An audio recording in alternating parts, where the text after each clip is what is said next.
Well, welcome back to another episode of Horror the Worlds. I'm Curtis Gerhardt, I'm Stephen Miller. and he has donned a name, Von Iron. He is our new audio tech, so if the audio sounds like shit, blame him. Yep. He has no ears, so that's only going to work so fucking well. So we're going to continue on talking about vampires, almost a continuation on the episode before this one. Things you're more likely to have seen. You should have seen, at least. Yeah. There are a couple that, especially recent ones, that have came out, and I There's feel like some came coming out, unnoticed. Yeah. But let's go to jump on into it. First movie we're going to be talking about is Salem's Lot. This long-ass movie, So fucking long. I think it was just a little bit over 3 hours, came out 1979, directed by Tobe Hooper, which should have been like enough to be a good movie. Great hit. And also written by Stephen King from his book Salem's Lot that came out in 1975, if I'm not mistaken. Yeah. Say it's a long movie because it's just like It, the Pennywise It, where it was a made-for-TV horror movie, 2 parts. First half is incredibly slow. Lots of story building. Yes. But it's also Stephen King's like take on vampires. Like it's not the classic Dracula, the cape or any of that stuff. It's closer, more akin to like Nosferatu's Dracula, which is actually pretty awesome. But the lore that he kind of continued to keep within Salem's Lot was a vampire had to be invited in. Like the crucifixes were still... All right, so the crucifixes were a thing and weren't a thing. So they were a thing when it came to like vampires that Count Barlow like turned into a vampire. They couldn't handle the cross, but Count Barlow, like he actually grabbed one, crunched it up, and threw it, which was his first appearance. Oh. Like honestly, Was it he existed a time before the cross or some shit like that? I don't really know. I think it has something to do with just belief. Oh, okay. That like the someone's Christian belief or Catholic belief wasn't stronger than his demonic presence. I want to say that's what I kind of picked up in it. Testing of your metal.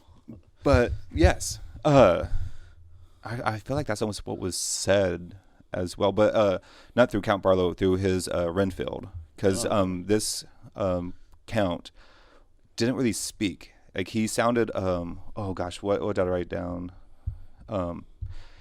His vocal language almost sounded like that old school. At least like probably when we were in school, like some of the first electric pencil sharpeners. Yeah. That weird grinding sound where you have to hit it just right for it to sharpen. He sounded like that to me. Oh shit. So kind of annoying, borderline. But yeah, his first appearance of Count, or like the first visual appearance, because I think he shows up in a jail cell before this, but he comes like there. It's in a kitchen scene. Everything's going crazy. Like the wind's blowing, and then he just like pretty much bursts through the window as just like a pile of clothing, like a cape, like Obi-Wan Kenobi status, and then just kind of slowly rises, and it's actually quite badass. Presence. Yes, Yeah. An amazing presence at first. But that was like the only thing that was kind of brought into it. I wish I would have read Stephen King's Salem's Lot before watching this movie. I still haven't read the book or listened to the book or anything. This movie isn't really bad. I would highly recommend either starting off halfway through it where things actually start picking up. It starts getting more interesting. One of the scenes I thought was really funny was when they're actually killing Count Barlow, because it was a man and like a little boy, and I think the little kid was trying to help out. The guy like pretty much shoves the kid, like, and the kid goes freaking like flying against a wall. Like it took me out of the movie because like, all right, this is just fucking crazy. Like I almost want to like, this is one of those movies that something had to be in the air, because this movie felt like a very slow burn of Phantasm, Don Coscarelli's Phantasm movies with the tall man. Yeah. Because it had the man, like the grown-up man and a young boy going out and now hunting and killing vampires and stuff. Like it was, I think there was a sequel to this movie as well, let alone another remake with Rob Lowe in it. Rob Lowe. I think came out in the 80s. The Return to Salem's Lot. Yeah. Yep. I definitely have seen that. I have not yet. It's not missing much. All right. I mean, I'm not trying to be too harsh on some of it, but like, I don't know. It felt like it got all the way to the last half hour before you had some hardcore presence in the first one. That was the same thing with this. Like, it's a lot of world building stuff. Like, the story really isn't that bad going up to it. But if you're going in for your traditional, well, what we know today as traditional vampire movies, you're not going to get the same presence. This is not Queen of the Damned. This is not ugly vampires or over-sexualized vampires like in True Blood or anything like that. This is... You're talking about Return to Salem's Lot, correct? Yeah, well, both of them, really. I mean, Count Orlok is, like, very scary looking. Yeah. But the other vampires, like, it's just the level of involvement throughout the whole film. Well, that's one thing I actually did enjoy about this was... because usually when it comes to, like, a lot of, like, vampire movies or a lot of any, like, scary movies, you know, if it's paranormal, if it's a killer, serial killer, or any of that stuff, no one really believes what's going on. Like, that's like, oh, you're seeing shit. Right. This one, pretty much everyone's like, okay, there's a Dracula here. Like, all right, we're getting the fuck out of town. Like, the sheriffs are out. Like, we believe in this stuff. We're getting out.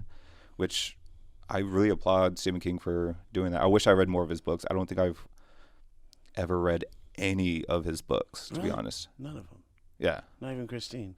No, I've seen a couple of his movies. I'm not anti-Stephen King by any stretch of the imagination. It's just I don't. I'm more of a visual media. You know, like I rather watch movies than the books. I totally get that. But at the same time, though, like I do need to read his books. I've heard nothing but. Oh no, I take that back. I have heard one bad thing about his books is sometimes they could be a little bit too descriptive and a little bit long in the tooth.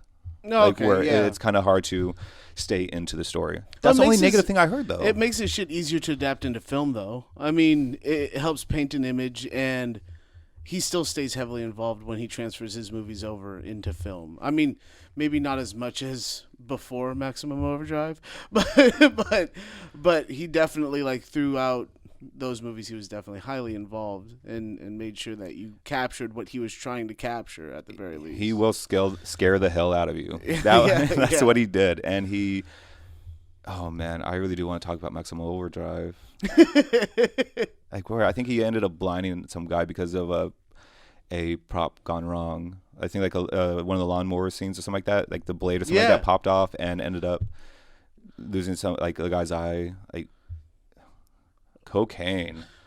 I mean, and then the AC/DC soundtrack. You could tell that movie was destined for crazy. Yeah. That was the thing. He was listening to AC/DC, and I mean, that's all that plays in that movie. Yep. If you like big trucks and you like AC/DC. Possessed cars, really. Yeah. Maximum Overdrive is actually possessed electronics, because there was even a vending machine shooting out and hitting kids with like soda cans and all that stuff. But yeah, it doesn't feel like a Tobe Hooper movie, unfortunately. I think this was like another one of those things that kind of got dinged against him, you know, with Poltergeist kind of being, who directed it, Tobe or Steven Spielberg, you know? I feel like when I think of a Tobe Hooper movie, it's, once again, for me, the lighting and the way the scene is handled. And I can see what you're saying with this one not feeling the same, because for me, the ultimate comparison of any of his films is to Texas Chainsaw Massacre. And the way that was overall captured, not just the grainy film kind of feature, but the lighting even at night. It was just the shadowing, the effects, all of it. And you definitely lose some of that in other movies, like in Poltergeist, and I can see why you'd think it was more Spielberg, because it felt more E.T.-ish versus this. I mean, and even this is still a little disconnected. That on top of this movie was made for TV. Yeah, right. So I could definitely kind of see a lot of like Tobe Hooper being restricted when it comes to this movie. Like, unfortunately, he wasn't able to shine like Tobe can. You know, I mean, unfortunately, I feel like he'll only be known for Texas Chainsaw Massacre for the masses. Yeah. For the masses. I'm not talking It's- about us. I'm not talking about like horror fans or anything. Well, that's safe to say, But- for sure. Unfortunately, like it's, yeah, like very sad to say about him. Well, every now and then, you know, like some shit rises out of the woodwork and it becomes the new fad. So maybe in the future, One of his movies is going to come yeah, to light. just Like resurrect. oh, what the hell? Yeah. Like a couple directors that we're going to be talking about later on in this episode that everyone kind of forgets that they made a vampire movie. Yeah. Um, Everybody's touched a vampire movie, really. damn near, like almost like a lot of great like horror directors With have it had being- some kind of vampire lore in it, or a plain out vampire movie. With it being one of the first big hits in movie creation, I mean, with Universal Studios, like we were talking last time, it saved a whole fucking studio. So I could see why everybody would at least touch the subject once and bring their own version of lore or light to it. Right. Yeah. So this next segment isn't really so much about a movie itself. It's going to be about 80s vampire movies because they all kind of had the same, I guess you would say, feeling. Yeah. Yeah. Where the three main movies that we're going to be talking about is Fright Night, Lost Boys, and Vamp. Where my comparison with this, what the 80s brought to vampires were, they were your neighbors. They were the people that you were hanging out with. You know, you went out to a club, there was vampires, you know, not knowing. You go to an amusement park, there's fucking vampires there. They updated the style and brought it more to today's effects versus you walking into their Yeah, like it their wasn't territory and them still being stuck in the 1600s. that, and these movies weren't really like, they were scary because they were like your neighbors, they were your friends, but they weren't menacing like a Dracula movie typically is, like before this time. Not the same kind of menacing. I Yeah. mean, I feel like with Lost Boys, they're asshole teenagers. The typical kind of menacing, the best kind of menacing, really. But Which is also, that movie is a great metaphor for drugs as well. I mean, Absolutely. if someone doesn't really pay attention, it's a don't do this, stay away from that, and it's like, no, let's do this, let's do that. And the older brother kind of ends up dabbling in drugs. Yep. And all of a sudden becomes kind of hooked, you know, staying out at night, being a rebel, you know, Wearing riding his a glasses bike. indoors. Oh Yeah. man, such a bad boy. Like even with like Vamp, you know, like it was a club you went into. They didn't. I don't.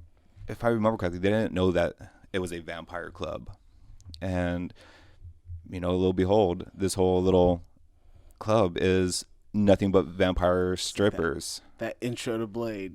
Surprise! You're with Right. the enemy, bitch. Surrounded. I'm kind of curious if they actually got their influence. All right, so I don't know much about Marvel's Blade comic series, since a movie came out after this. Like, it came out like in 98, 99, When Blade.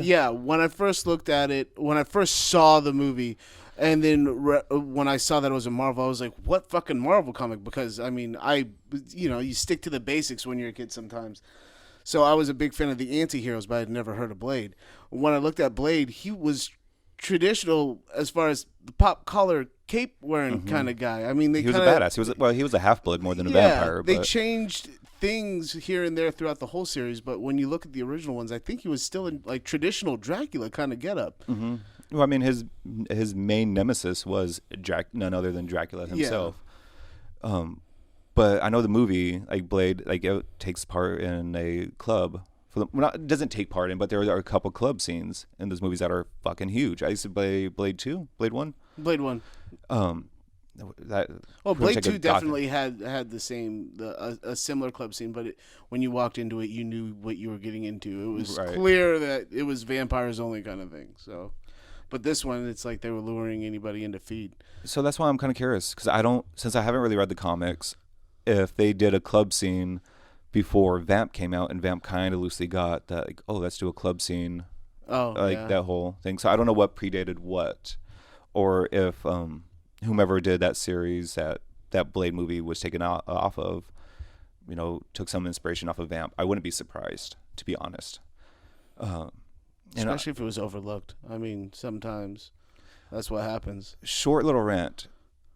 When Black Panther came out during this huge Marvel phase, and a lot of critics infuriated me when they were just talking about like, oh, it's a first black Marvel movie or the black character movie or any of this stuff. And like, everyone forgot that Blade came out and it did fucking well. It was an R-rated movie, but it just wasn't a Disney R-rated movie. Like, it was badass. There was blood. There was gore. There was a good storyline. Wesley Snipes kicked ass. And there was a whole bunch of other people that followed in with it, too. So, I mean... And both of them involve drugs. I mean, you got vampire blood, drugs, and then you have in Black Panther where they show you on screen that he's taking fucking ayahuasca to fucking trip and take his father's Black Panther outfit. Yeah. I mean, Disney's okay with poo-pooing freaking drugs and sex, but they'll show it in their fucking Marvel movies. Well, I mean, I guess he might, maybe not the original hero, but I mean, Blade is still more of an anti-hero versus a hero. Correct. He's more akin to like Deadpool or even Wolverine. Where like they're heroes, yes, but they're willing to kill ruthlessly. Yeah, like they don't give a shit who they kill. No, fuck. But then you also have Fright Night, where literally the neighbor moves in next door. That's a vampire. Yeah. As well. So I mean, I like that one. It felt like with that they used a little bit more of the traditional lore, and he had to use suave and sophistication to win you over. I mean, there was still the invite in and stuff like that. I mean, I always thought a stake to the heart was silly because you could kill anybody with a stake to the heart. It's just what fucking happens when you stab somebody in the chest. But I mean, not me. But women have broken my heart more than stakes have. But the way they did it, it just felt a little bit more traditional and still updated at the same time. Yes, like Fright Night was a lot more traditional when it comes to like the actual vampires compared to the other ones that came out around this time frame. Right. Like it didn't really bring in something new. It just made it more dark and more scary. Yeah, well, yeah. When his friend turns, he looks super creepy, and that's like one of the best parts. Especially you have Spider-Man directing this shit. Yeah. See if anyone catches that one. No, Tom Holland, the original original Tom. Well, I guess second original, but Tom Holland. Let's get the hell out of the 80s real quick and jump into the 90s, which I feel like a lot of people don't think that 90s had that many good horror movies. I think they were just late bloomers. Yeah. A lot of these movies you probably didn't see when they first came out. You didn't catch till the 2000s. Overlooked, or we were nostalgic, or they were nostalgic for like, oh, it's the 80s. You can't beat the 80s horror movies, the slashers, like the slapstick that was coming out around that time frame. But, like then you have movies like Vampire in Brooklyn. Vampire in Brooklyn was amazing. That's one of those ones that I hadn't seen until recently, and I watched it going, why the fuck haven't I seen it earlier? Almost everybody in that fucking cast is known, and it's even done by a very well-known director. Yeah, I mean, it's Wes Craven. Yeah. I feel like this is one of his forgotten movies. Absolutely. No, I don't. Very rarely do I ever come up in a conversation when people are talking about Wes Craven and they never bring up this movie. No. Like, this is an amazing movie. I don't think it's streaming anywhere. Like, Eddie Murphy doesn't get enough credit for the acting he did. No. This is not his typical fucking nutty professor kind of bullshit. Like, he actually killed it in character for this shit. But I want to say this movie was one of his where he predated Nutty Professor, where he played another character. So because he actually played one of the bishop or something like that as well. But yeah, Eddie Murphy is fucking scary. This movie is scary. Like, it is. They gave him the hazel eyes too, so it made everything super pop. He had a whole new level of fashion going on. That motherfucker was sophisticated and suave and still creepy as hell, ready to fucking kill you at any moment. He was. And honestly, the story wasn't too bad because I want to say it was co-written by Eddie Murphy himself, and I think with his brother and someone else. I can't remember the names off the top of my head. But it was actually a very good storyline where they came out of, I'm going to get this wrong, but I want to say it was Haiti or something like that, where they hailed from. I was taken away by the storyline. Like, overall, as far as the dynamic between the characters, his version of Renfield. Dude, he was like, that's all right. So I was trying to look up, what is Dracula's slave's name? Or what are they called? Because you always hear like familiar, but that's usually akin to witches a lot of the time. Right. But he calls him a ghoul, the Ghoul, and it is pretty much a rotting corpse. Like he is such a fucking character.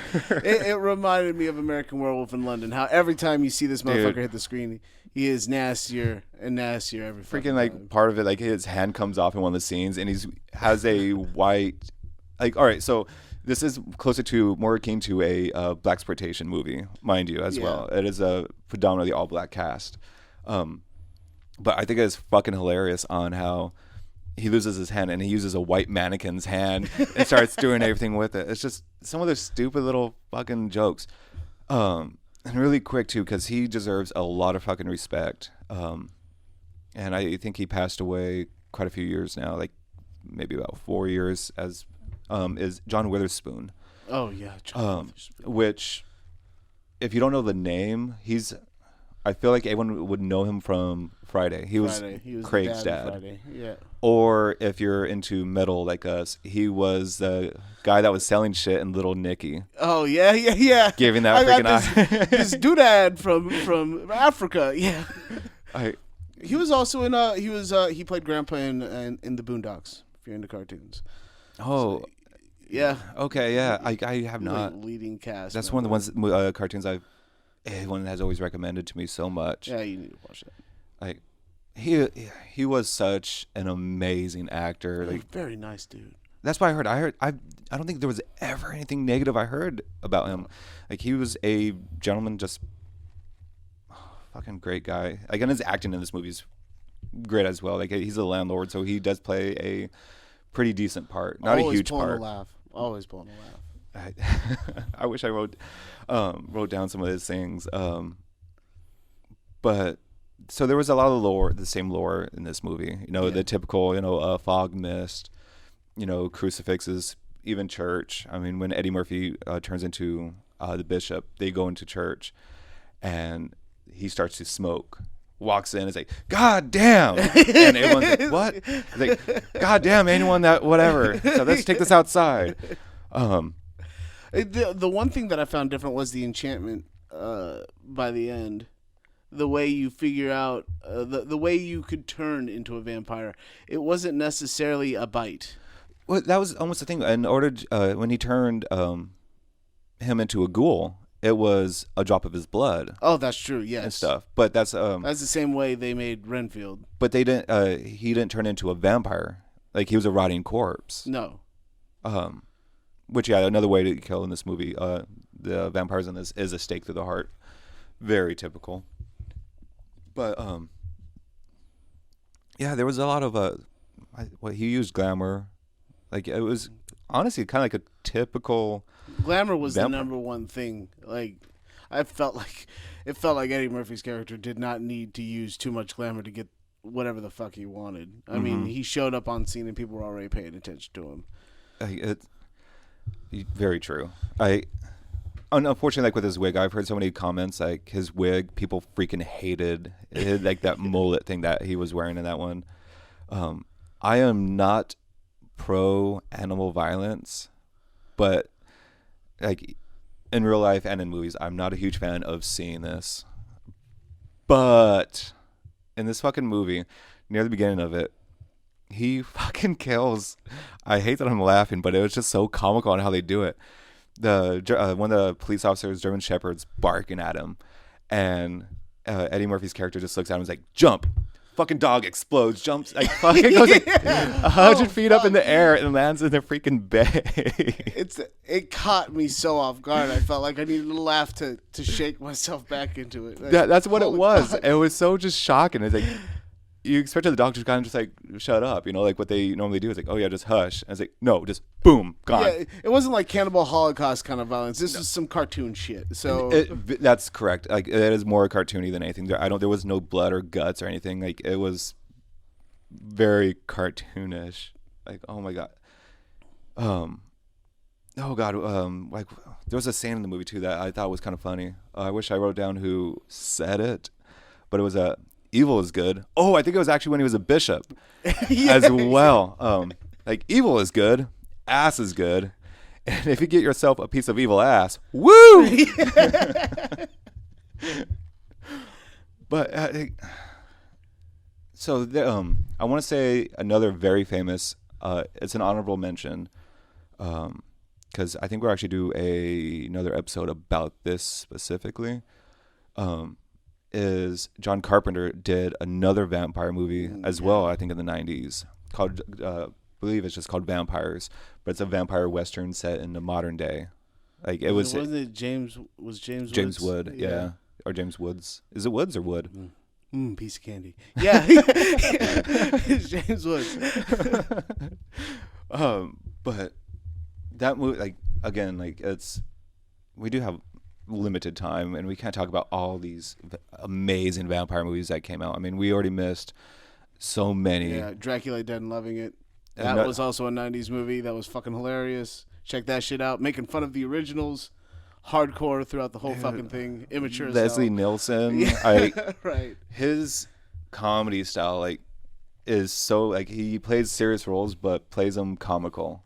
Like, they're funny. The funny lines, comical, but he's just keeps a deadpan. straight face. Yeah. Like, they're not funny. And it just makes it so much more funny. Still in the 90s, is we had Bram Stoker's Dracula that came out in 92. Directed by Francis Ford Coppola. Yeah. Like that is another huge movie as well when it comes out to like that's what I mean. Like even with just these two movies. The makeup and effects in that movie were fucking great. That werewolf vampire bat thing going on, fucking terrifying. That was great. It was perfect in every way. This one has a lot like this. It had a lot of transformation overall in it. Yeah, it did. Like that's the thing. Like I feel like tech and the ability was actually there to make a more true to the book movie. So it took about a good Dracula.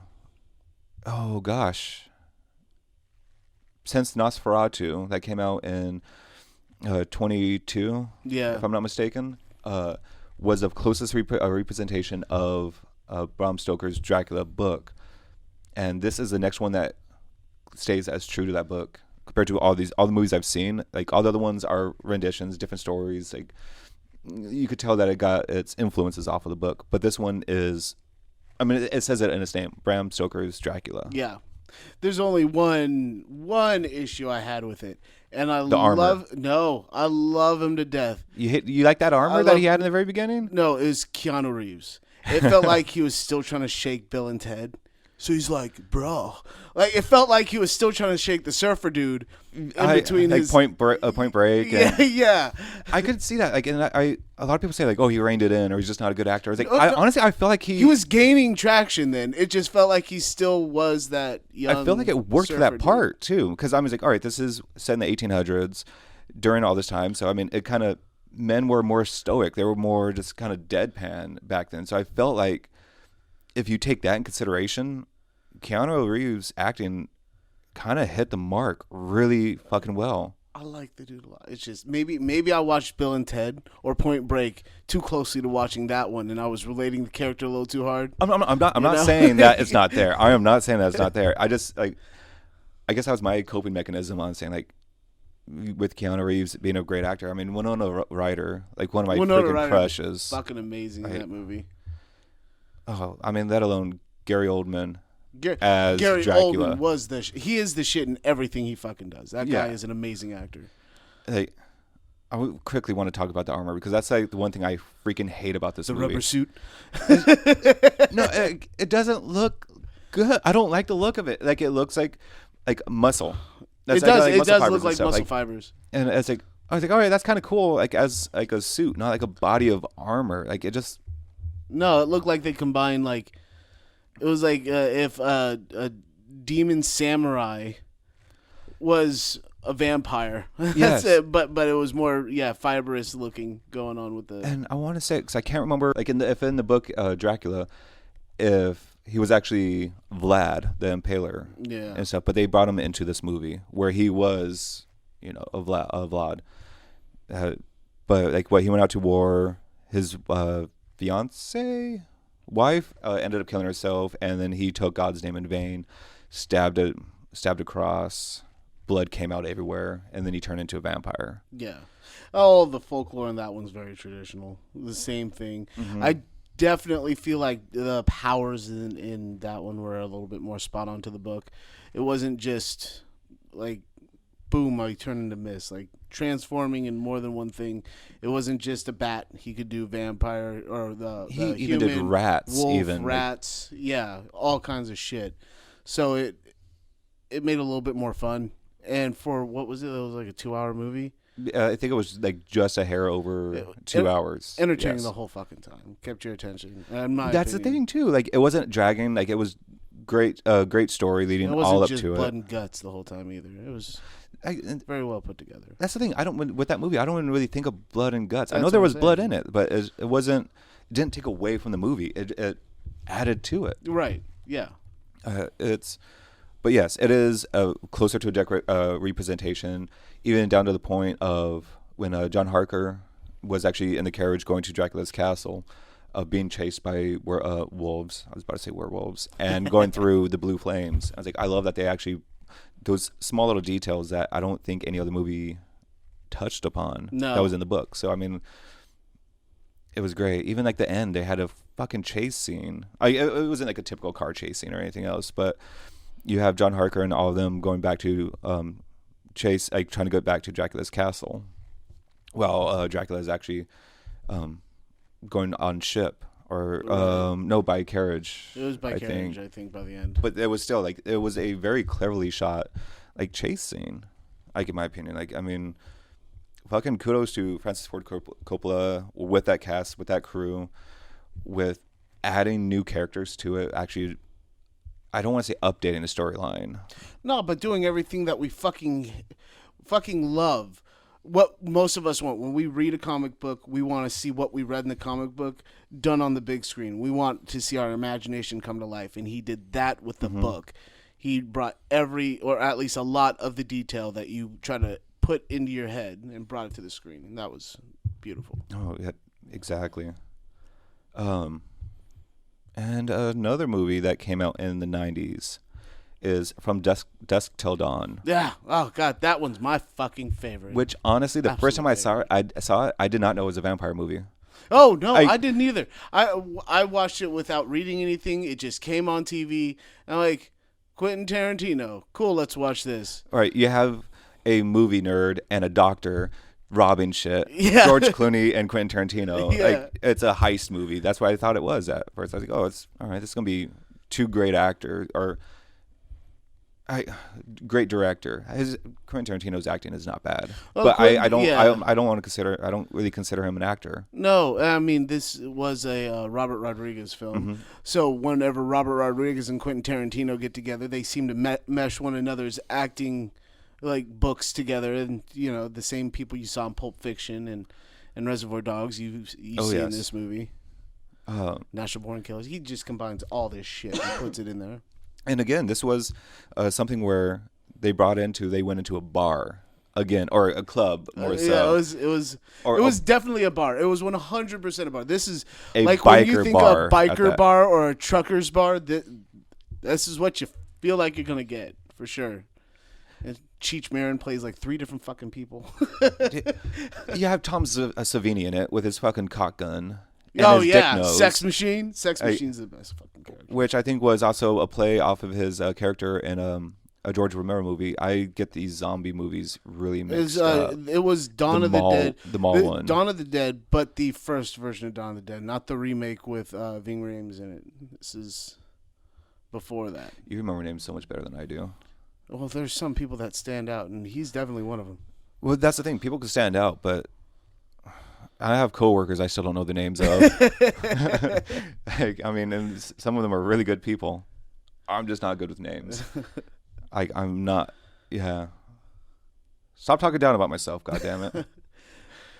But no, this movie is really fucking dark. Quentin Tarantino does his foot fetish thing with Salma Hayek's. This can't stop, won't stop. He's just a fucking ruthless man about it. Granted, foot fetish is not my thing, but great fact. Salma Hayek was fucking terrified of snakes and had never touched one before. So when she's doing that scene, that's her first time doing any of that shit. That was the best version of confidence she could get while dancing with a snake around her neck. I seriously need to rewatch this movie. Like, it's been too many years since I've seen it. Like, I just remember it being damn near nonstop action. I wanted everybody to die in that film just because I wanted to see what their version of a vampire would look like. When they turned into a vampire, there was a drastic change. And it was God, the creepiest one to me was probably Quentin Tarantino. That man has a very unique look. And as a vampire, he made the most hideous fucking vampire of them all. I want to say I don't know if it was Tom Savini that was doing I don't think he was doing the makeup, but I think he was kind of loosely in charge of the makeup. He had something to do with at least props and shit like that. Like, he was on set enough. I wouldn't be surprised if he did help with the makeup. Or kind of say, like, hey, why don't you do this or whatever? Yeah. You know, because I mean... Ooh, I want these teeth. Right. The fucking rat was the one that threw me off. So there's this moment where they chop off one of the vampire's heads, and then I think it was Sex Machine in particular gets his head chopped off, and then a rat's head grows out of it and turns into this vampire rat thing, and then they have to like blow it up. I don't remember this. Dude, there is so much going on in that movie. That's why because I remember going on like IMDb and all that stuff, and reading about this movie, like how the set burnt down and they had to use a facade in front to like shoot some of the scenes, and just all the things that went on to it. Because it was like nonstop action when it got into the bar scene, when everyone actually turned into a villainous looking vampire. Because like you were kind of saying, I want to say that you were alluding to was, they didn't just get fangs and get dark eyes. Like they got transformed into a monster. Face. Yeah, like almost like Eddie Murphy. Like when he actually transformed into his vampire, it was kind of like in Buffy. In Buffy, when they go into vampire mode, they don't just grow fangs; they get the ridges on their forehead, and they get this mean look about them when they go full vampire. They look vicious. What this was, and I think that's one of this movie kind of helped make vampires scary again. Yeah, like I want to say almost every gruesome looking vampire movie that came out after this has From Dusk Till Dawn to thank. Yeah. Oh, well, I mean, maybe Buffy, because Buffy was definitely done in the 90s, and I think it was done before that. But still, I mean, a lot of the people involved, it was bouncing back and forth. But they definitely made it much more. Buffy brought it to your living room. Yeah. You know, I don't think a lot of people are going to watch a full-blown horror movie, but they will watch Buffy. Right. You know, just because it's a little bit more tame. Another thing this movie had was had a lot of, like mentions, honorable mentions. There was this one of my favorite lines in the movie was he's like, you wouldn't happen to have a crucifix, would you? And he's like, oh man, I left it in the RV. And then the kid goes, you don't need a crucifix, you can just cross 2 sticks of any kind and make a cross. And then Sex Machine goes, yeah, Peter Cushing's been doing it forever or whatever. I was like, oh, fuck. That's the thing. There's with Robert Rodriguez and Quentin Tarantino, because they have a kinship together no matter what. Yeah. But they have a love of movies, not even just like horror movies. They love movies, right, and stuff, and it shows in this movie. Like you could usually tell when you're watching a movie if the actors or the director or the writers. Unfortunately, I mean, with the writers, I'm saying it that way just because sometimes the writers could write an amazing script. But when the producers and the directors get a hold of it, all of a sudden it's kind of gone. Yeah. I mean, going back with Stephen King, look at The Shining. It's not Stephen King's The Shining. It's Stanley Kubrick's The Shining. Yeah. Stanley Kubrick brought a different level of demented to a lot of things, and he did the same thing with Misery. Yeah. So, and let's go hopping on to the next one. I'm gonna touch upon it very lightly, just because I haven't read the book yet, and I know that she did her own version to make vampires more sensual and sexual and not glamorous is not the word I'm thinking of. But like an interview with the vampire. Oh yeah. Anne Rice's. Like this movie was directed by Neil Jordan. Came out in '94. Again in the '90s. You have Top Gun as a vampire. You have Antonio Banderas, and you got Brad Pitt. It wasn't like Kirsten Dunst as a kid. Yeah, that's like her she was first turned. Premiere. Yeah, like let alone. I mean, so many people have got their their first roles in horror movies, and they blossom into amazing actors, But she actresses. had a huge role. That's the thing. Not even a huge role, huge in the way of not just being present in the movie, like actually acting in it. Yeah. Like she wasn't just there, being a very kid. involved with that movie. She was crying. There was emotions that she had to do. That it was just there was. She had to act like she was 6 times her age at one point in time in that movie. Yeah, what she was because she was a vampire. Yeah, stuck in a child's body. And that's like one of the things. Like this movie kind of brought in the sophistication is the word I'm looking for, because this was in Georgia, Louisiana. I can't remember exactly where, but they brought where like sex was okay. It was open. It wasn't like male with female. It was like sex was sex. It didn't matter who or what you were with. But they also kind of brought the lore on when you were turned, you stay that age. And that's like one of Kirsten Dunst's biggest things in that movie. She's cursed. She's cursed at being a child. It's more of a curse for her than it is for them. It's not just the bloodlust. It's the fact that she's going to be stuck as a child forever. Yeah, she never really gets to experience womanhood. Like the only womanhood she experiences is when she's around other women and seeing and hearing what they're talking about, and she can't. You know, I mean, unless there's creeps out there, but I mean, like no, like it's you kind of feel you feel bad for her in that movie just because of that. Yeah, that's for sure. But again, like I don't want to touch much upon it because I haven't read the book, and this movie deserves to be spoken more about if I knew more about Anne Rice's book. Yeah, well, I mean, but the loose sequel. Which one, Queen of the Damned? Yeah, that was like. So that wasn't just a sequel. That was like a combination of two of the books, because it has a combination of Vampire Lestat and Queen of the Damned. So the meshing two worlds together, same franchise or book series, and with in my opinion, one of the best soundtracks, because, and I'm not just talking about the songs written by Jonathan Davis, but you also have some independent work by Orgy, Static X, and all that, and every one of it felt like he was just calling out to every single frontman in industrial and goth music that he knew, and made these songs and had them front them for him. And most of those songs are in the movie, but they in the movie are done by Jonathan Davis, so that you have that one continuous voice throughout the film. For some people, that took us out of the movie. That was me. Me in particular, it made it even better because it brought a familiarity to the whole thing, and I could dive into it a little bit more and feel more a part of it. Like that's the thing with what I remember. But it did not feel like a Korn album. Yes, correct. So that was the thing that took me by surprise, because I was a Korn fan when I watched this movie, and I didn't really know anything about this movie. I didn't know it was based off of Anne Rice or Interview with the Vampire or anything. But the thing that took me out of it was when the actor is singing, because he's doing live concerts, if I'm not mistaken, to kind of help gather the masses. Like it was in like almost like a Burning Man type thing. It was definitely supposed to be like. But it is Jonathan Davis, like the lead singer of Korn, singing. So for me, it was hard for me to suspend my belief, while doing that, because it's like I know that voice, and that voice is not matching up with that actor, and it's just like I almost wish that they had a lesser known musician or singer singing instead of him. For me personally, I'm not saying he did a bad job. I 100% get where you're coming from. I feel like they reached out to him because they wanted to embody a certain part of an existing lifestyle, and Jonathan Davis was everybody's version of that. Like he definitely had that style and that the living that life down. So I mean, he wrote songs about being alive for thousands of years and being the loneliest fucking creation. And he, in my opinion, fucking nailed that.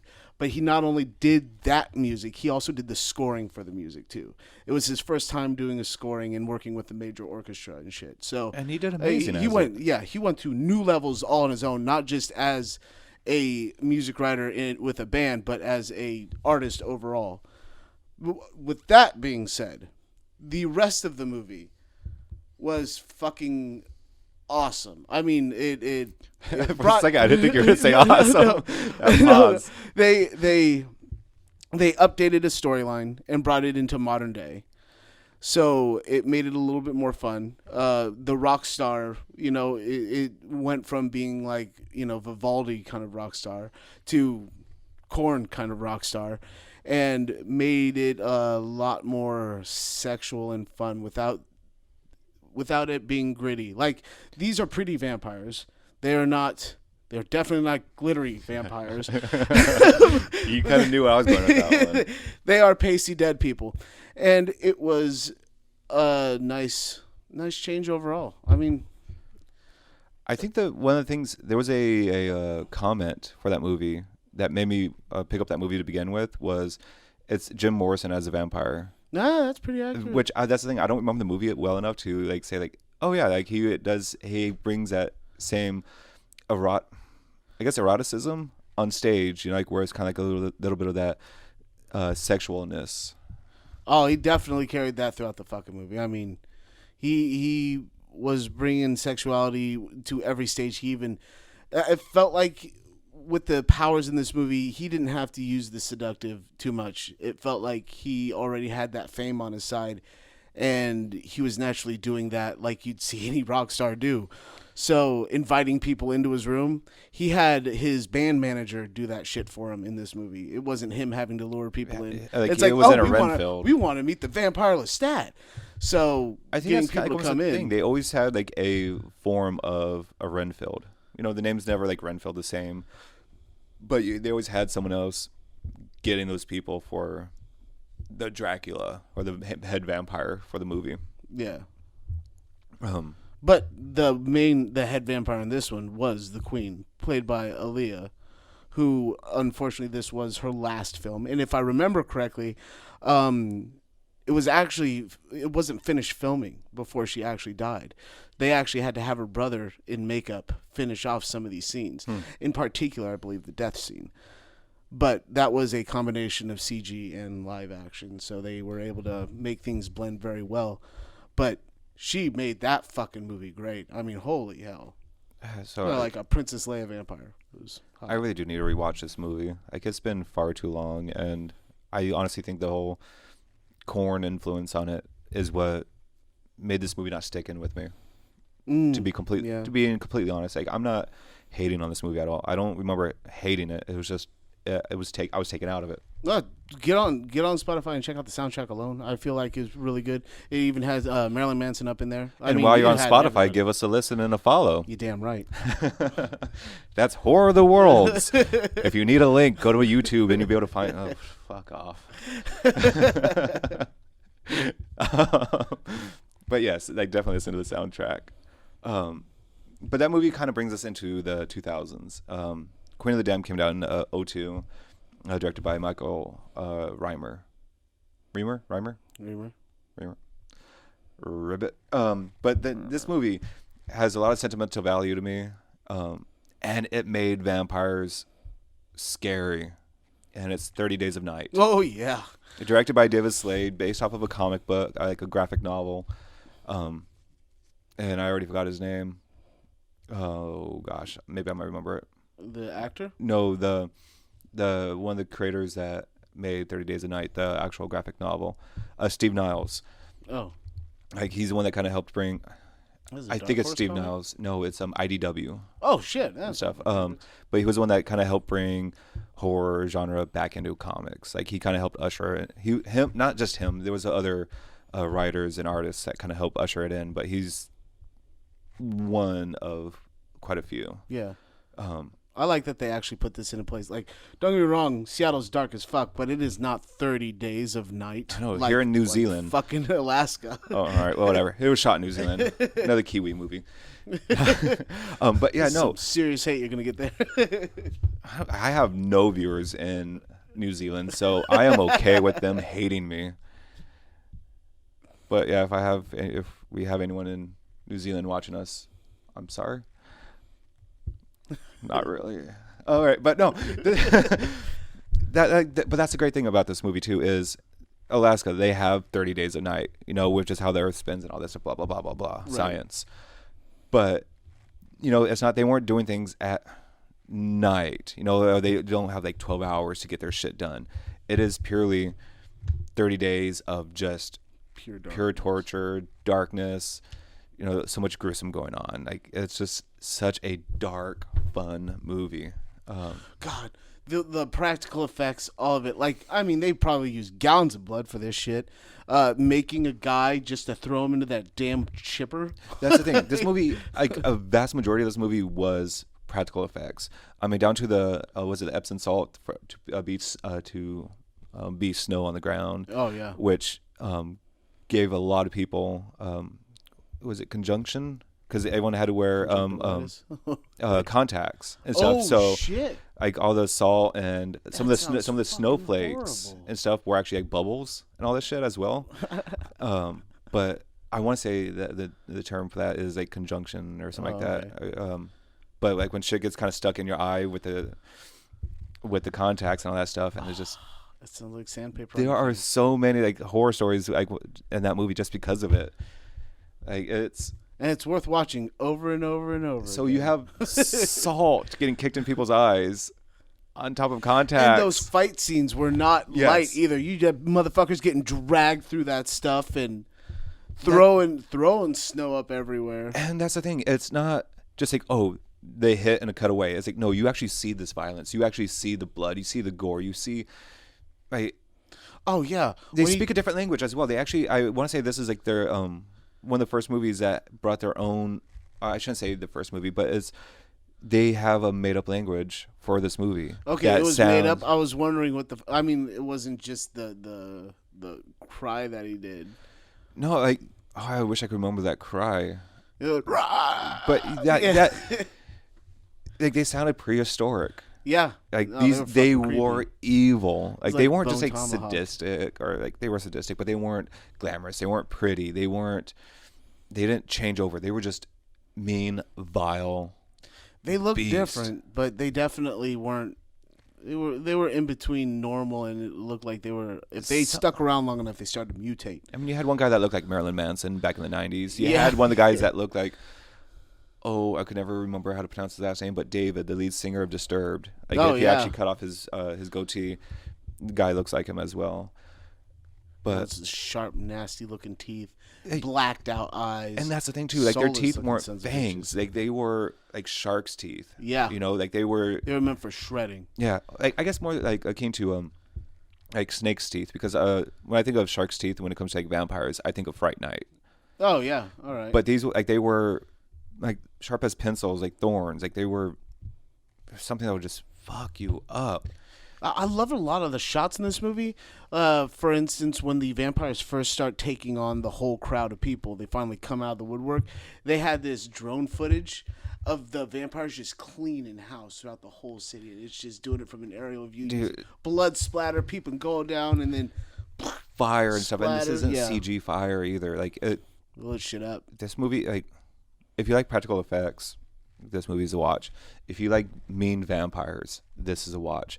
If you like survival movies, because you are watching these people fight for the survival and hide like in attics and stuff.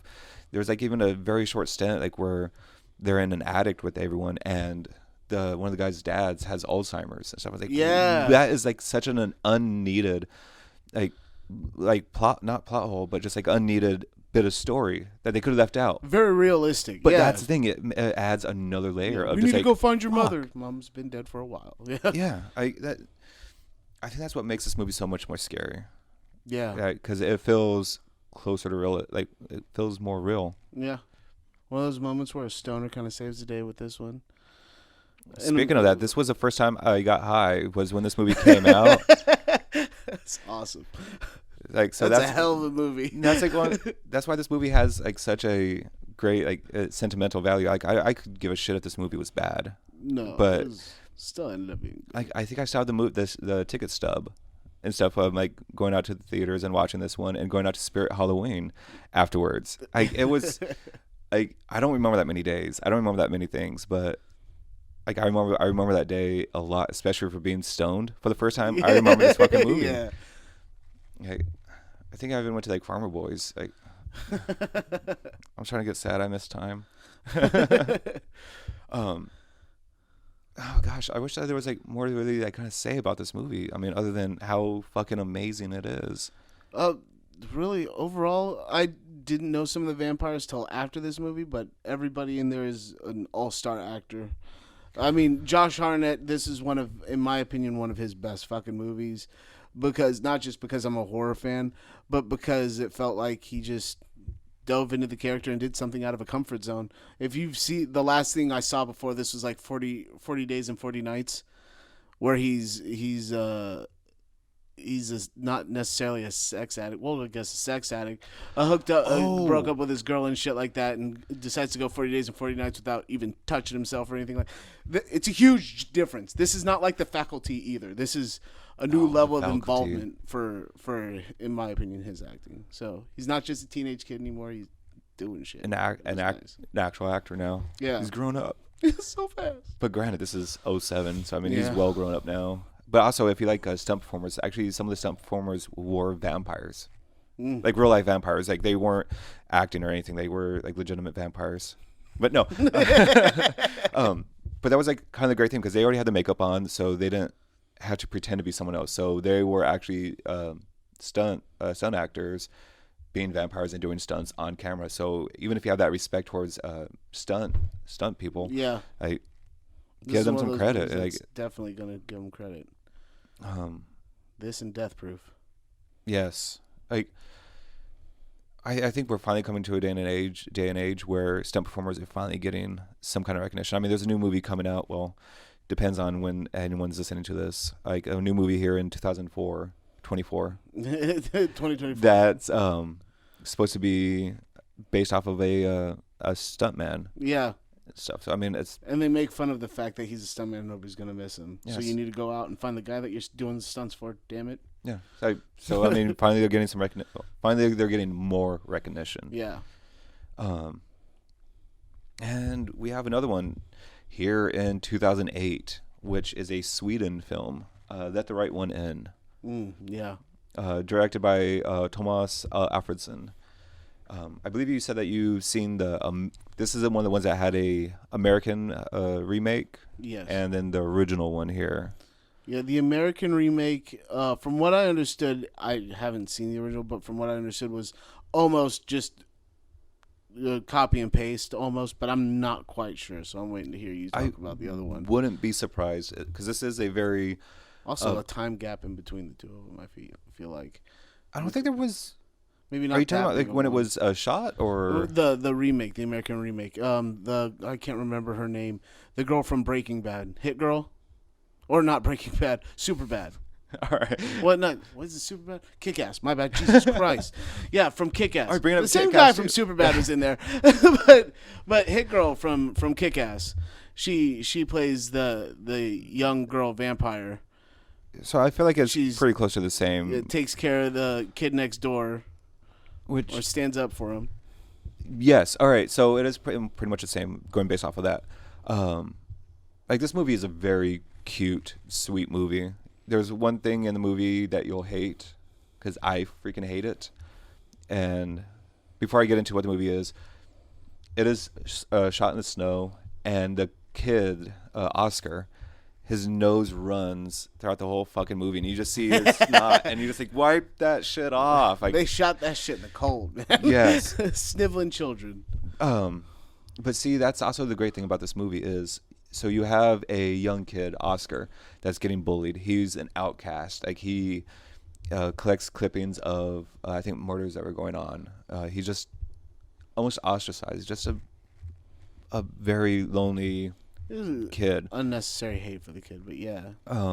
But then you have a young vampire. So I think he is set, I think his age is about like 12 or something like that. So I mean, he's a young kid, and you have a vampire, Ellie, which her physical age is 12 as well. So about the same age as him, and she moves in next door, and she kind of helps bring him out of his shell, stand up for himself, and like it is a very heartwarming film to begin with. Because I mean, it's, you watch this kid just go to school and get bullied, and he stands up for himself and gets bullied even more. And like, I'm pretty sure if you guys are reoccurring viewers, or listeners, any of that stuff, I don't really give a shit about spoilers. If you don't want to have a movie spoiled, just keep on clicking, and you'll still hear a spoiled moment. But so like he ends up listening to her and slaps a kid with a stick that's bullying him. Yeah. Kid freaks out, his ears all bloody, gets in trouble. Later on, his big brother, like near the end of the movie, they were like in a bathhouse, I believe it's called, and that kid, his bigger brother, and two of his friends, his two friends are scared. They don't want anything to do with this, but they kick everyone else out. Oscar's still in the swimming pool, and the older brother tells Oscar to come over, grabs his hair. He's like, "All right, you hold your breath for 3 minutes, and if you do it for 3 minutes, I'll just nick you with a knife. If you don't, I'm gonna poke out your eye." So that's so. Yeah, it was just like the remake was. That's you see him like he plunges his head, and you just see it's just and that's it.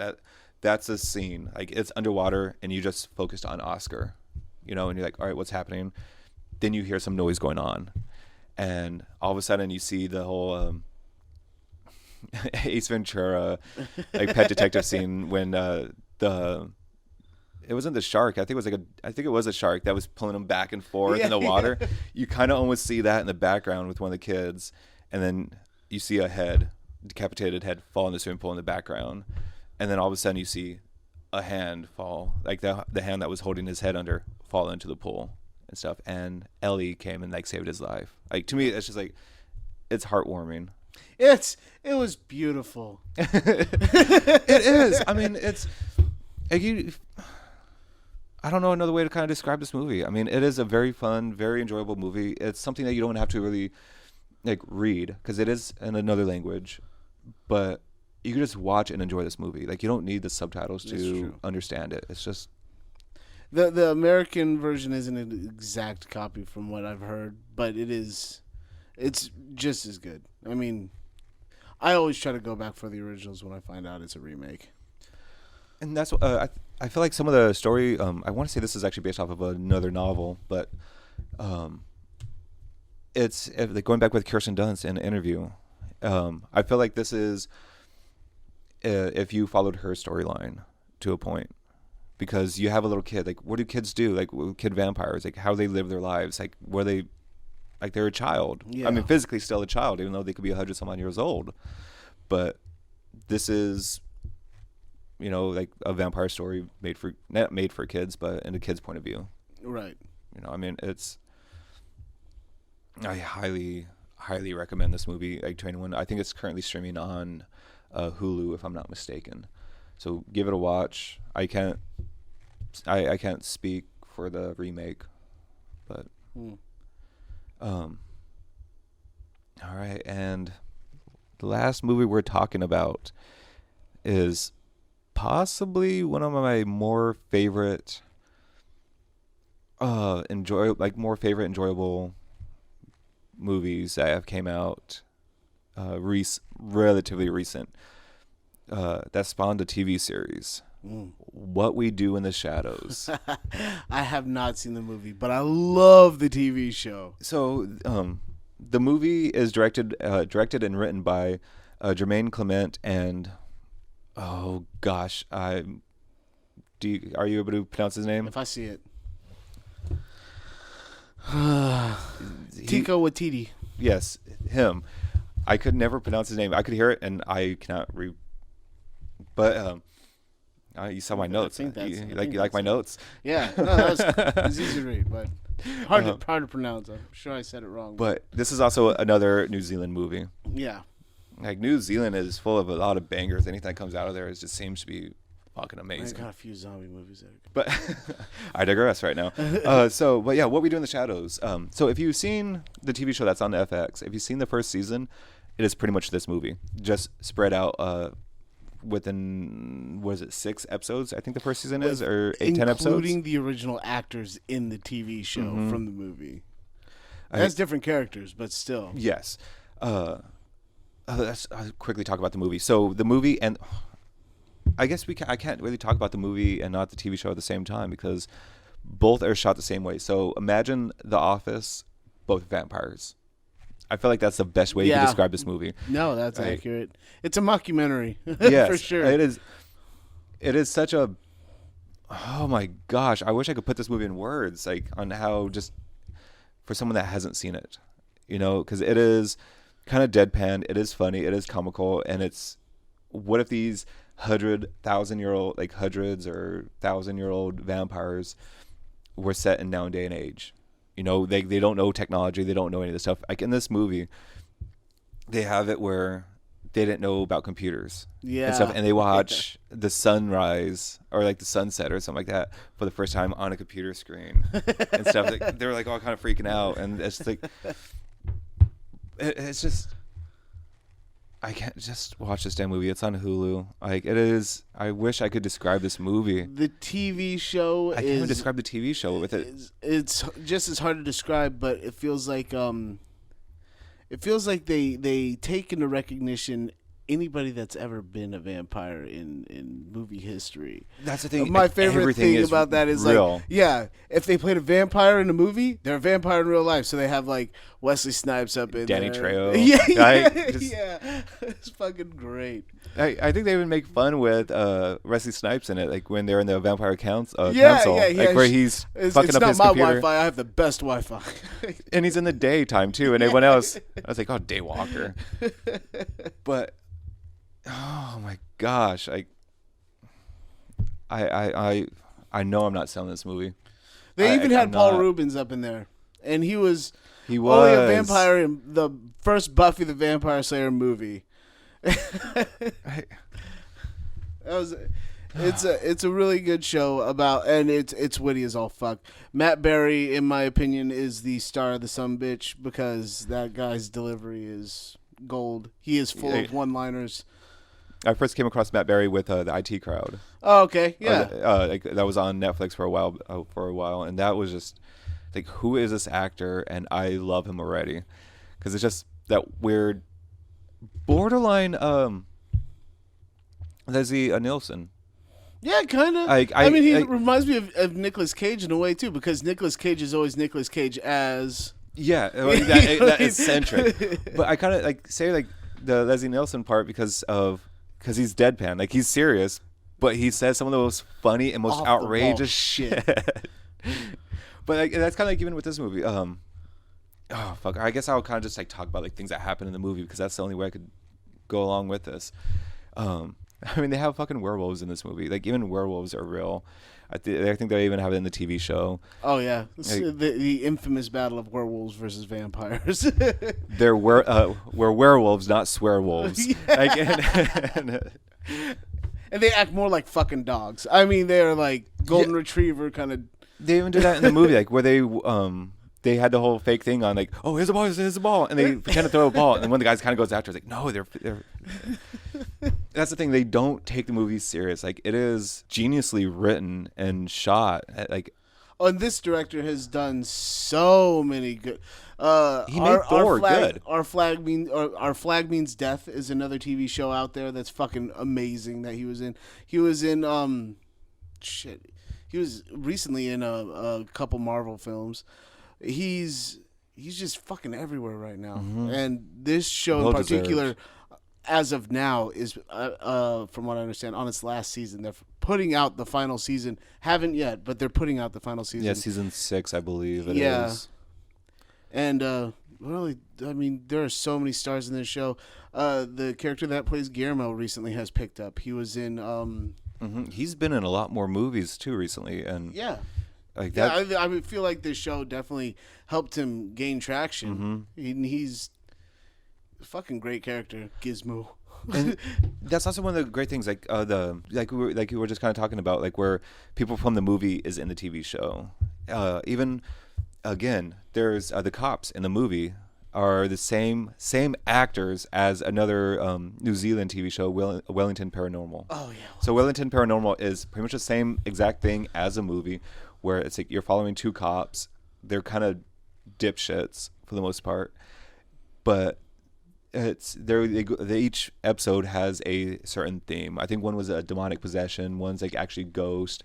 a little bit of time travel, alien abduction. But they're following around like it's on Cops. Yeah, like it's like the whole Cops office type of marriage, and it is just like I can understand like some of the language could be kind of hard to pick up on because they do have that heavy like New Zealand like accent, kind of like it's the same thing with some of like the like English, like proper English or posh type of pronunciation. That could be kind of difficult at times to overall understand. This is just a hard one to describe. It's one of those ones that we can only guarantee that you're going to get a laugh out of it. Yeah, give it a couple episodes, and I swear to God, it'll win you over in one way or another. There's so much. Well, I wouldn't say so much character development because that's kind of the point. Actually, there is quite a bit of character development in it, though, as well. With those three in particular, it feels like there's slight character development. I mean, first of all, Matt Berry is. He changes, but not a whole lot.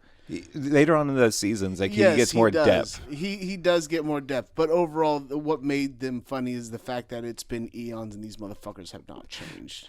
They even bring up energy vampires. Oh God, like, the actual like different fucking forms of Colin vampires. Robinson. You know a few energy vampires, I'm sure of it. They're in everyone's workplace. Everyone's workplace. Watching like it's season 1, episode 2. Again, it's kind of quick because they have all the vampires. They're trying to take over Staten Island. Mind you, the movie or the TV show is set in Staten Island, New York. So they're at the city council trying to. That's how they think they take over New York, and they end up starting a fight. Like Nandor, one of the vampires, ends up kind of starting a fight there, and just the energy and just all the animosity that's kind of going on right there. And Colin Robinson is just eating it up, and he's just sitting there, just making mouth agape and just eyes glowing. He's just, they're like, all right, come on, like you were coming with us. Like, I can't stand up right now, if you know what I mean.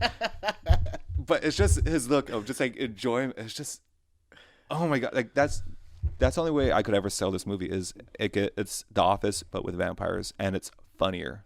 Yeah, well, that's hard to say, but I definitely understand what you get. No, I that's the thing. I think it's funnier than The Office. The Office wasn't bad. I haven't watched the English one or any of the other ones. I've only I've seen bits and pieces with Ricky Gervais, but I've only seen the one with Steve Carell, the American one. The American one. So I mean, it's not bad. It's not. I'm not saying it's not bad by any means, but with what I've seen, What We Do in the Shadows is the fact that far superior. The fact that they're ending on season 6 is a surprise to me because of how good it actually is. I mean, it feels like midway through season 1, it gains its traction and it takes the fuck off. And it is, I find it hilarious. So many one-liners that stick with you through the whole fucking time, and even afterwards, you're sitting there screaming "Bat!" in order to transform. But see, that's also like one of the things. Like, I do recommend watching the movie. I really do highly recommend watching the movie.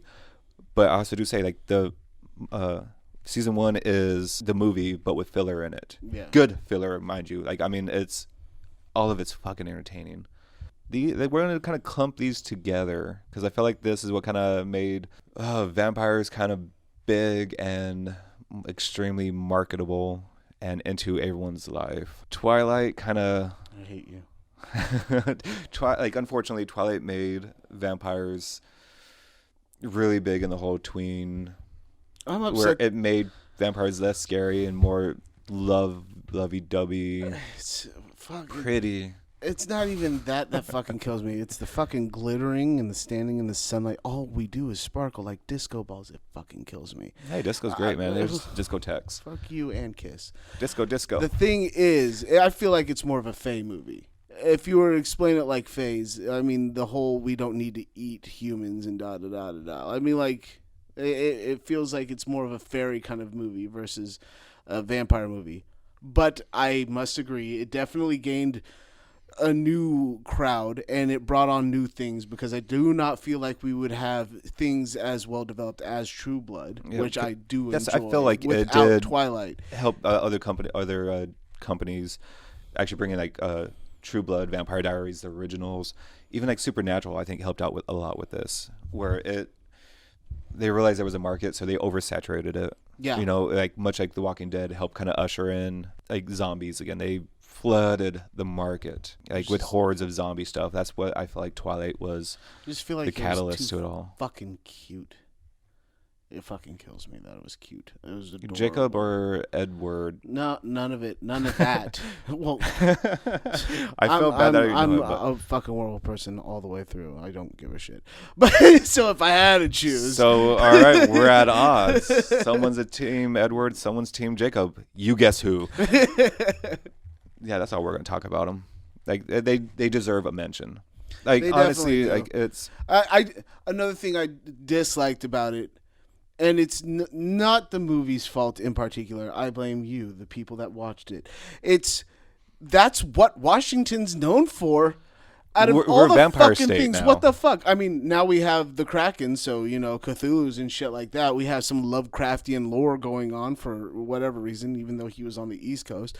Still, it's Twilight out of all the vampire movies that got fucking made here. Yeah. Why did it have to be the glittery, sparkly, cute shit and not fucking From Dusk Till Dawn? I think it kind of helped spread because you had a split when it came with the Vampire Diaries and the originals, which the originals were a prequel to Vampire Diaries that came out after Vampire Diaries. Yeah. Whatever. And then you had True Blood that was more adult. So you had the tween. So you had kids kind of watching this shit. I know a lot of guys that only saw it because the girls that they were with were interested in it, and they ended up actually enjoying it. So it doesn't fucking matter. If you enjoyed it, you enjoyed it. However, I will kind of say too, because I've heard actually on multiple accounts where the movies fucking suck.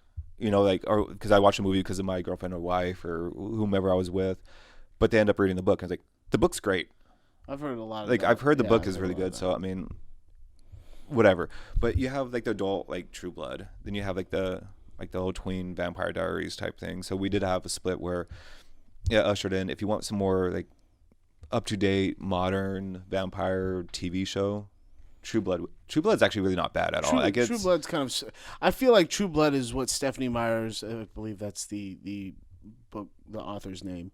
I think that's kind of the vibe she was kind of going for, but had to tone it down because her audience was young adults and not sex crazed fucking middle-aged people. That's 50 Shades of Grey. Yeah. But I mean, overall, I get it. I see why it was done, and I'm not mad at the fact that it was done. It's just I'm mad that it took place in Washington. It has to be said. It has to be brought up, just because it does. It's important as far as the vampire shit. People definitely like Twilight. Yeah, and I'm fine with that. I can deal with that. I'm even more for it if this is what kind of helps someone start watching a vampire movie and realize they like horror. Absolutely, if this is their gateway. At the very least, it's a gateway drug. Something that we don't normally do is honorable mentions. Like we talked about Vampires from John Carpenter. We talked about Dracula Dead and Love in It, which is another must watch. I think it's on like the free Vudu if you have that. You have Day Shift. That's on Netflix. Now, Day Shift, the reason why I want to talk about this one is because the way they took the lore, it was very different. Overall, the movie was lacking in areas because what you saw, you thought you were going to get more comedy and things like that out of it. You got a lot out of it. It is worth watching. It's a Netflix movie, so it's on Netflix exclusively. But the way that they did the lore, they can now be outside a little bit. They got like a half hour they can put in sunlight because of this new lotion that they can put on their skin. They now are mixing vampires. So you have Eastern vampires that look like Nosferatu. Then you have spider vampires, or what they call spiders, and they pretty much just nest together. And the reason why it's weird that they're seeing these different kinds of vampires together is because they don't share food sources, or at least don't feed on them the same. So they're at battle with one another for it. So the storyline and plot is all evolved around these different breeds of vampires and how they interact with one another and whether or not they're teaming up to kick your ass. And Jamie Foxx plays a down-and-out father who got kicked out of the vampire hunting union because of, I can't remember the reason, but he pretty much got kicked the fuck out, and his buddy Snoop Dogg is trying to get him back into the union. And the only way to get back in the union is to work the day shift, which is the least lucrative time for a vampire hunter to do their thing. And the way that you make your money is you rip out the fangs of what you kill and you fucking turn them in. So I feel like I'm just gonna have you start doing the descriptions of the movies from now on. It was worth taking in. Like, that movie was awesome. Like, out of all the Netflix movies, like, if I was going to say watch one of the Netflix movies, it'd be Army of the Dead, which was zombies and not vampires. But as far as this one goes, it wasn't necessarily full of blood and guts, but it was a lot of action. It was definitely action-driven and comedic. It was good. I just wish that it was a little bit longer, a little bit more violent, to be honest, and they went more into the folklore of it. So if it was a little bit longer, they could have gone more into the folklore. That's all. But they took an original look at it, so it needed to be talked about. Which that's what's always really good about movies that's still coming out. They're still trying to be original, which I'm all for originality. I'm all for prequels and sequels, but bring something new to it. Yeah. Don't copy and paste. I don't care if it differs so drastically. Like, the originals are still there. It was nice that once again they acknowledged that other vampires exist. All what you saw in the movies was true to an extent. Right. Which is another great thing about What We Do in the Shadows. Yeah, exactly. Another one is Blade. We talked about that a little bit. That's also why we brought that up in What We Do in the Shadows. Blade being a vampire. But those movies were fucking great. It was my first rated R movie that I owned on VHS. So I don't remember what mine is. Blade was the shit to me. And I loved every bit of it. The part where Deacon Frost turns into that big raspberry and explodes. It was awesome. I do remember that. Underworld is another one. I didn't like it. Okay. So all right, so it was none good. of them. It was good. It just the whole world could go under. Sorry. I wish they focused more on the werewolves a little late, and the werewolves were creepy in the way they went about it. To me, I'd like to bring this movie back up when we're talking about rich versus poor and those kinds of movies, because the division in the battle between the two, I feel like it was more significant than Twilight as far as the werewolves versus vampires. They also had a classism set. It wasn't just, oh, we're beefing over land. This was like, no, those people are petty bullshit. Fuck them. And you're like, but why? Right. And they had to explain it throughout 3 fucking movies. So I just felt like 5 like of them too. Yeah, there is actually 5, but only 3 of them matter. It's so true for some movies. And we have Bliss as well, a Joe Begos, Begos movie. I don't think I've seen Bliss. No, this one is actually a very incredible movie. It was hard for me to watch because of one of my pet peeves.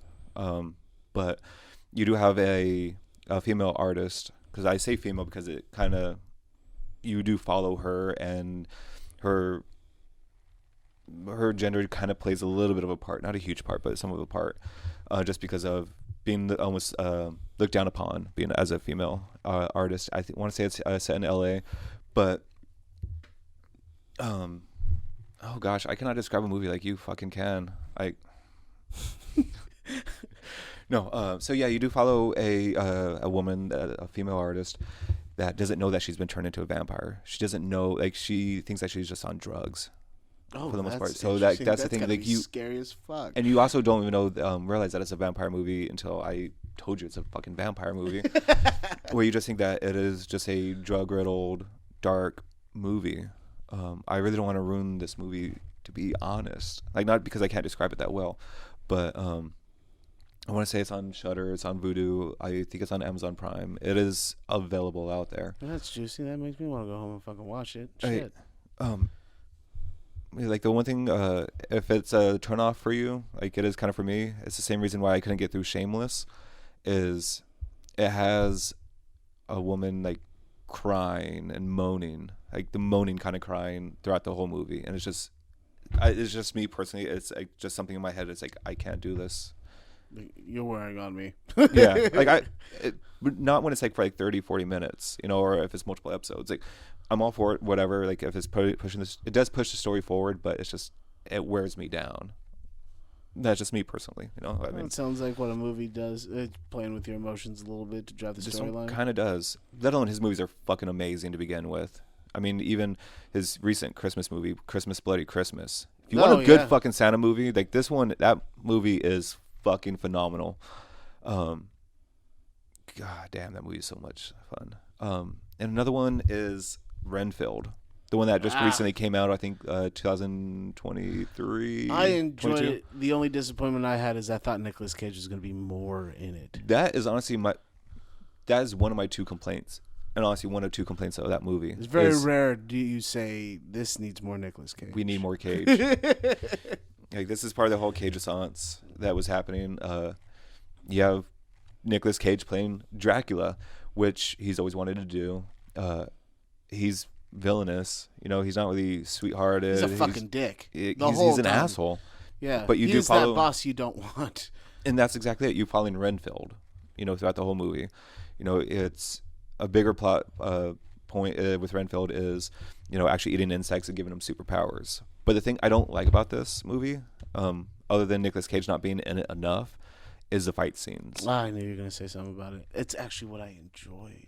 The idea and what they try to do in the fight scenes are great, but I don't like the jump cuts. I don't like how just quick. I wish it was a little bit more either John Wickish or even slowed down and actually see the punches and just kind of get the flow. It kind of had that in Doom where they do the first person view and things felt like they were happening so quickly that it was hard to keep track of. That's what some of those fight scenes definitely were, especially the main one. Which I get because, I mean, you are trying to show his superhuman speed because from the effects from the insects and all that stuff, but it's just like if that was changed, this movie would be so much better. It was fun though. It was very enjoyable. Like, I didn't hate watching the movie. I didn't feel like, goddamn, I wasted moments of my life. Like, all right. Oh, and a little defense for it. I do like Underworld. It's just not what I was expecting when I first watched it. It's good. It's just fucking vampires, man. So, what have you kind of gathered from this a little bit to like turn into a vampire? Like, what is like the main point of vampirism? Oh shit! Like the whole fucking turning, like the actual like that definition of a vampire and being turned into one. I don't know, like immortal beauty and the fucking slaying of your enemies. So living long enough to see your enemies die a horrible, painful death. I don't know. With that, I'm going to go into a Bible verse, all right? John 6, verses 53 and 256. Because I think I was watching Bram Stoker's Dracula helped me kind of have that epiphany. Because I think Jesus Christ was always kind of joked around as being a zombie. Mm-hmm. He died and came back. Zombie Jesus. But, all right. So, forgive me for if I lose some of the followers or gain more. Who knows? It's like, all right. So then Jesus said unto them, Verily, verily, I say unto you, except ye eat the flesh of the Son of Man and drink his blood, ye have no life in you. Whoso eateth my flesh and drinketh my blood hath eternal life, and I will raise him up at the last day. For my flesh is meat indeed, and my blood is drink indeed. He that eateth my flesh and drinketh my blood dwelleth in me, and I in him. That sounds like a fucking vampire. Jesus is Dracula.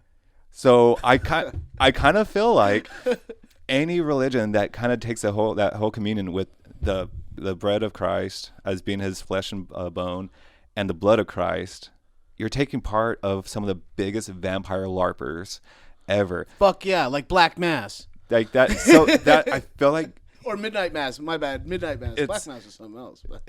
Pirates.